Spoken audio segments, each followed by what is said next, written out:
धन्यवाद अध्यक्ष जी। Okay okay अध्यक्ष जी, मैं अपनी बात को शुरू करने से पहले, क्योंकि राजकुमार भी इस बात को कह रहे थे, ये 2 अप्रैल का दिन विशेष है सर।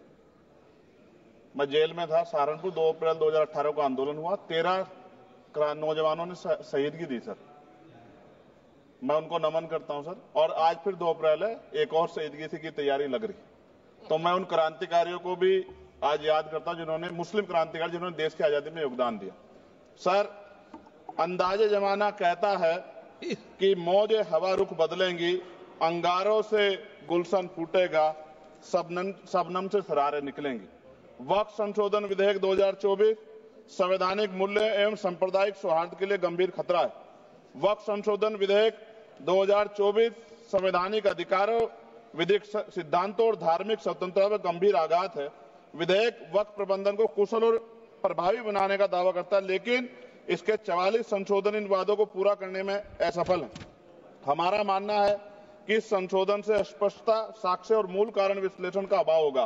पूर्व संशोधनों का मूल्यांकन नहीं होगा, हितधारकों से परामर्श की पारदर्शिता नहीं होगी, मौलिक अधिकार का उल्लंघन होगा। Article 13, article 14, article 25, article 26, article 50, article 300 सर्वोच्च न्यायालय के निर्णय, स्थापित कानून और इस्लामी सिद्धांत और संविधान की भावना का उल्लंघन होगा। असत्य वादे बनाम वास्तविक प्रभाव, विधेयक सुधार और सशक्तिकरण का दावा करता है, लेकिन वास्तव में धार्मिक संपत्तियों के पुनः वर्गीकरण, जब्ती का प्रावधान संशोधन 39A, ऐतिहासिक मस्जिदों, कब्रिस्तानों को सरकारी संपत्ति घोषित करना, जिससे सांप्रदायिक तनाव पैदा हो सकता है। जिलाधिकारी को अत्यधिक अधिकार प्राप्त करना, संशोधन 4B। जिलाधिकारी सर सरकार के होते हैं, वो सरकार के हिसाब से काम होते हैं। यहाँ जितने MP बैठे हैं विपक्ष के, इनसे पूछ के देखो कि इनके जिले में क्या हाल है। इनका जिलाधिकारी सुनता नहीं सुनता, MP बैठे हैं, पूछ के देखो विपक्ष से, आपको पता लग जाएगा। सर, धार्मिक विशेषज्ञता या समुदाय की सलाह के बिना निर्णयों से संपत्ति विवाद और विश्वास की कमी उत्पन्न होगी।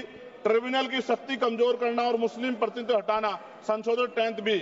धार्मिक कानून की त्रुटिपूर्ण व्याख्या और पक्षपाती निर्णय, दानकर्ता इच्छा की उपेक्षा व धार्मिक स्वतंत्रता का हनन, संशोधन 5A।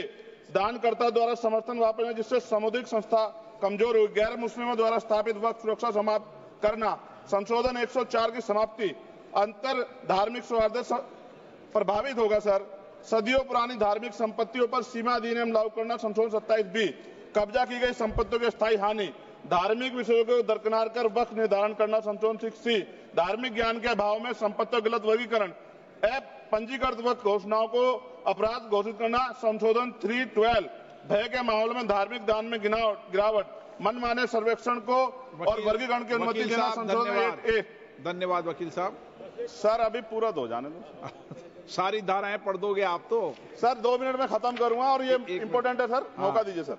बिना जवाबदेही के बड़े पैमाने पर वक्फ संपत्तियों का पुनः वर्गीकरण, प्रशासनिक भ्रम और प्रभावशीलता को नुकसान पहुंचा, संशोधन 12D। कानूनी विवादों और कुप्रबंधन को वक्फ बोर्डों की विश्वसनीयता का नुकसान, अस्पष्ट आधारों पर राज्य द्वारा वक्फ बोर्ड को भंग करने का अधिकार, संशोधन 3C। राज्य के व्यापक विरोध प्रदर्शन, धार्मिक लक्ष्य का लक्ष्य, सार्वजनिक हित के नाम पर वक्फ प्रशासन पर पूर्ण नियंत्रण, संशोधन 37C2। व्यापक स्तर पर अशांति विरोध प्रदर्शन, कानून व्यवस्था गंभीर स्थिति। सर, सरकार के उद्देश्य से नजर आता है मुस्लिम समुदाय के योगदानों पर नियंत्रण स्थापित करना, मुसलमानों को उनकी वक्फ संपत्ति वंचित करना, वक्फ स्थापित करने के अधिकार पर प्रतिबंध लगाना, वाकिफ और मुतवल्ली की इस्लामी परिवर्तन करना। इस विधेयक को वर्तमान रूप से स्वीकार करें और समावेशी परामर्श, कानून स्पष्टता, संवैधानिक धार्मिक सुरक्षा सुनिश्चित करें। सर, ये तो बिल पे था सर, क्योंकि आप कहते हैं बिल पे बोलना चाहिए 2 दिन नहीं, लेकिन सर मैं सुबह से सुन रहा हूं सर 2-3 चीजें बोलूंगा सर। जो विद्वान सरकार मुसलमानों की कितनी हितैषी है सर, कुछ कह रहे हैं क्या? जो विद्वान होता है वो बिल पे बोलता है सर। बस खत्म कर रहा हूं। सरकार कितनी हितैषी है सर? केंद्रीय मंत्रिमंडल में एक भी मुस्लिम मंत्री नहीं है।